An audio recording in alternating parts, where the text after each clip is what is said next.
So like Ruth, mainly what I want to make a case for contemplative communities, to call them that.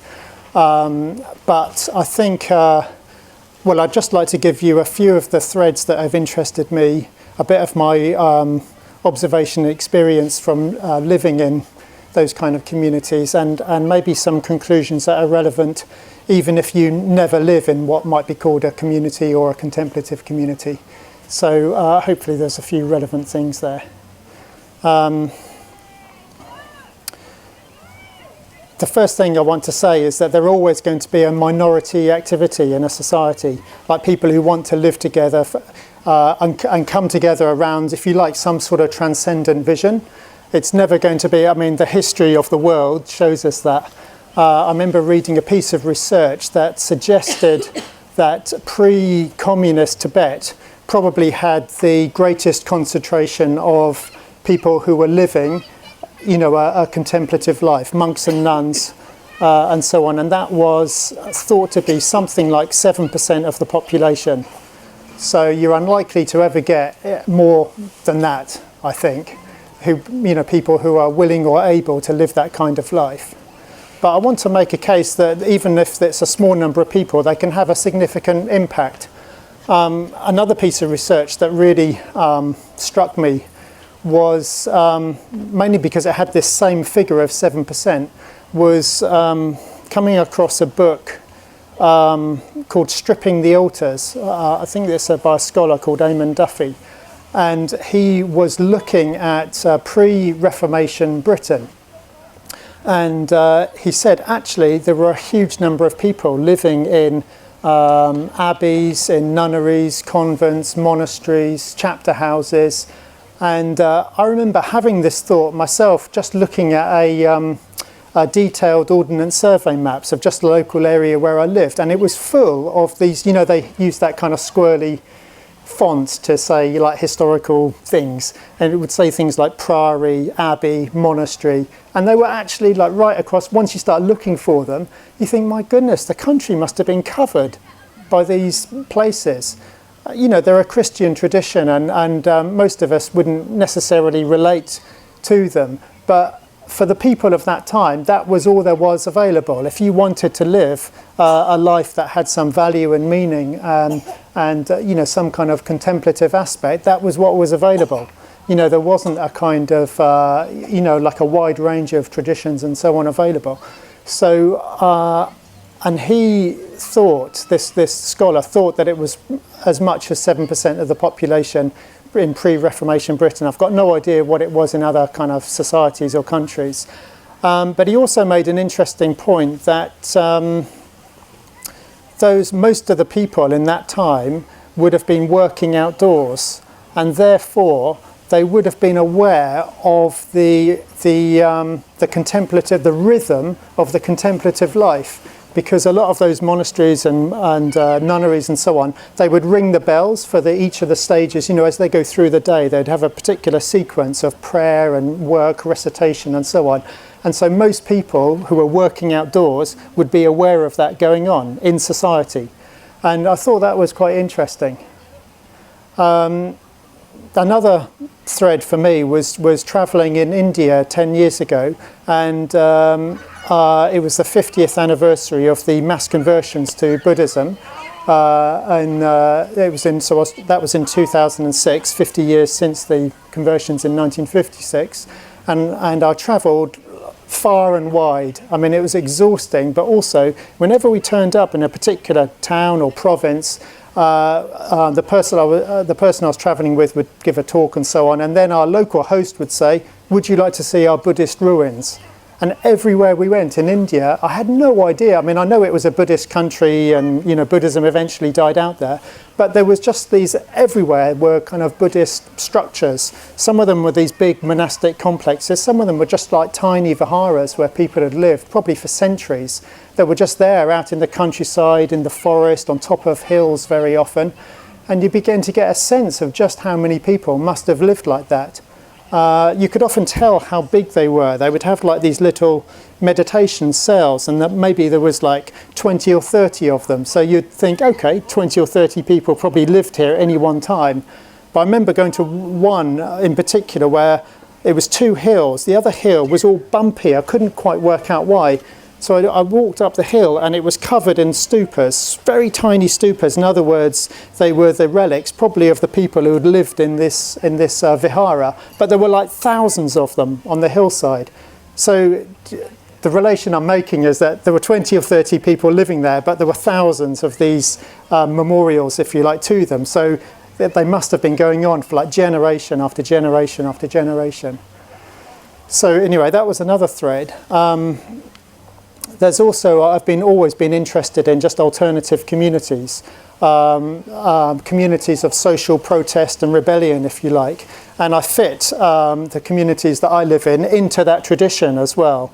So I'm talking mainly about Triratna, which is the organisation behind Buddhafield, the Buddhist order, if you like, and community. And I feel a deep connection with people who have tried to offer a positive alternative to the society that they find themselves in. So, so it's a protest in the sense that they see something they don't like, but rather than only being engaged in protest, they're trying to create the positive alternative that they would like to see brought into the world. And I mean, even in Britain, there's all sorts of groups, and I don't know, whatever. Some haven't lasted very long. The Lollards, the Chartists, the Diggers, even some of the more contemplative ones like the Quakers and the Puritans. Even, I mean, I may not agree with their doctrine so much when you read about what they were, although a lot of them were non-violent. They're people trying to provide an alternative to society, and. Often when you read history, it's just the history of like kings and queens. But actually, these communities of social protest, they actually have an effect on society. But it's incremental and it's slow. But over centuries, you can trace some threads back to very kind of humane developments in society that a few people kind of fought for, and then slowly, the ideas get taken up by the wider society. So anyway, all I'm trying to do is make a case for contemplative communities. I think that, there aren't that many of them. I mean, the intentional community network, which, I often have a look at what's going on. There's quite a lot, in Europe, in Britain, in North America, but numerically as a proportion of the population, they're very, very small. But I'd like to think that they can have an effect. They're worth sort of talking up, they're worth promoting, and so on. So I just wanted to say a few things about my experience. So I've been living in communities, if you like, since the mid-1990s. So what's that? That's 20 years, isn't it? The one I've lived in most, similar to Ruth, is a retreat centre community. Padmaloka, it's a men's retreat centre in Norfolk, and I loved it. I mean, it's unusual as well just to live with men, in today's society, but I really enjoyed it. I never expected to live just with men, growing up and so on, and my previous experience had been in shared houses and that kind of thing. But I found a place. I mean, what we're trying to do there was create an atmosphere of trust and harmony, basically. That's it, in a nutshell. For other people to come into, for ourselves and for other people to come into, in order to kind of go deeply as they can within themselves. So, that's what we worked on. It's bloody hard work, actually. I have to say that. It's so much kind of communication, and as Ruth pointed out, just going beyond your own preferences, people who you wouldn't choose to live with at all, quite frankly. All sorts of things, weird behaviours, but you're trying to just create an atmosphere of trust, because when you have trust, you yourself, you feel more able to reveal yourself. And, Ruth's point was, quoting Sangharakshita, that you only grow in relation to other people, really. You only grow, however, I mean, it's great to, to have a sense of your own individuality, even to have a sense of your own solitude. But growth comes through interacting with other people. That's how you get to know yourself. So, one of the things that really helped me was having an environment that was ethical. I never really realised how important ethics was until I lived in community. And it just gives you a kind of a ground, a safe ground to stand on, something where you can feel secure, something you can kind of launch yourself from, if you like. So living in an ethical environment where everyone else is trying to practice the same ethics, I thought was fantastic. Also for me, what drew me to Buddhism in the first place was meditation. I really wanted to learn to meditate. I was actually in a real state. I was having a nervous breakdown. And I found it really hard to meditate on my own. In fact, anybody that manages to do that, and I do come across people I think are really heroic people, because it's not an easy thing to sustain a meditation practice on your own or living with other people who aren't interested in doing that. So I've only been able to have, sustain a regular, almost daily, not quite, but almost daily meditation practice by living with other people and joining a kind of stream of practice, stumbling out of bed at, just before 7 o'clock every morning, and, just knowing that there are other people going to be there, is really, really helpful. It's also been a wonderful realm of friendship. You really get to know people well when you live and work with them. And, some of the friendships that I made in those early years, especially in sort of the early 2000s, that's about 15 years ago, they're still my best friends now. You're engaged in a project that you care about, and you really try and go beyond yourself. And sometimes you fall out, but you feel really seen. So when I meet those people now, they completely know me. They've seen all the kind of messy, untidy parts of me. I've seen those parts in them as well. It's deeply satisfying, actually. If you can take the risk to show yourself, it's deeply satisfying. In a way that friendship is an aspect of growth, but also I've really grown through doing it. I turned up a mess, a real mess, like my previous constructed personality mask, if you like, just had collapsed. And it gave me a fairly safe environment in which I could rebuild my confidence. So I went along there and just became the gardener. Really simple work, loved it, absolutely. In fact, sometimes I wish I could go back and do that, but I just started off as the gardener, and the joy, the simplicity, and living and interacting with other people, but having that simple work. But just stay there long enough, I became the manager, and then eventually became we call it chairman, but whatever that means, director or something. And I was able to do that. I was able to kind of grow in that way, or at that pace, because it was a protected environment.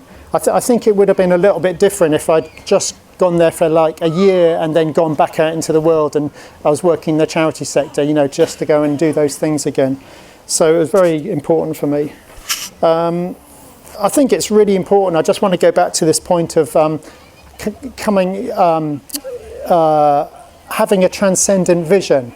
I think that's really important. I think it's one thing that Buddhism in the West can offer to some of these movements of social protest. I really like the work that Eco-Dharma, for example, is doing in trying to apply Buddhist values to social protest movements. Because I try to interact with some particular sort of groups and so on, and sometimes I just met a whole load of really angry people. And I thought, actually, you're just undermining the work. I really kind of feel that you really want a better society. I really could feel that. But actually, it's good if you can you can try and build a positive alternative rather than just sort of protest at the one that you see isn't right. So, and I do feel that's something Buddhism can offer. It just offers a kind of a clear ethical framework in how to relate to people in a way.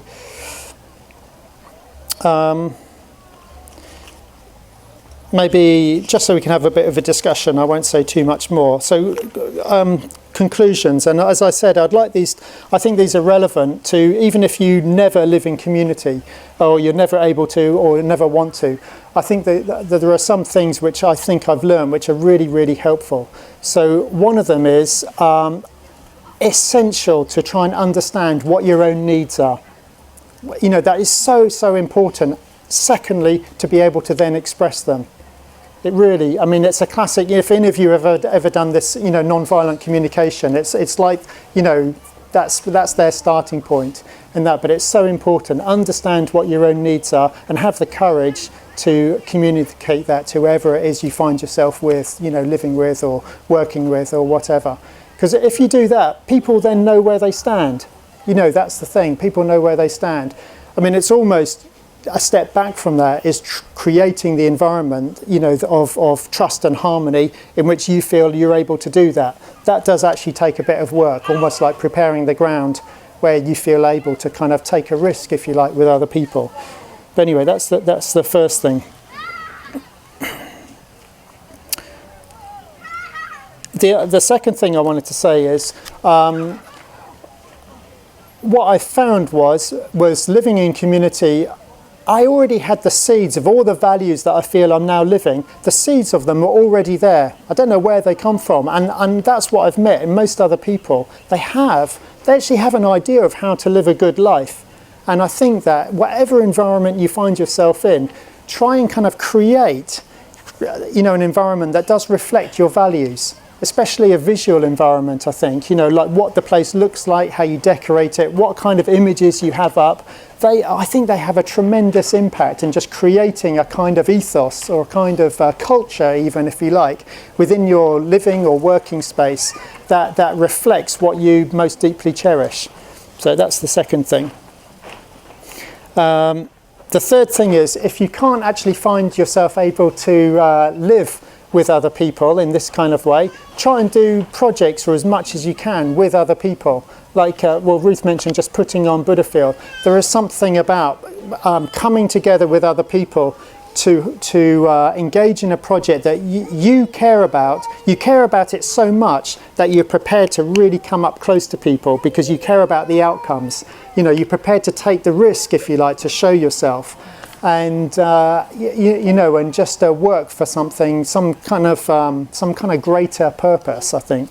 And that's probably my final point would be, I think it's worth reflecting or finding or remembering that a good life is to serve something bigger than yourself. To serve something bigger, something that's bigger than you. It's almost like that's how you overcome yourself, you know, all the kind of things, all the knots in you that get in the way and limit you and so on. Find a vision and then live it out with other people in whatever way you can. That would be my, I mean, most of us, you know, are probably doing that in some way or other. It's easy to forget though. So I would just say, try and remember that or try and create that. And, you know, almost like everything else would flow from that, I think.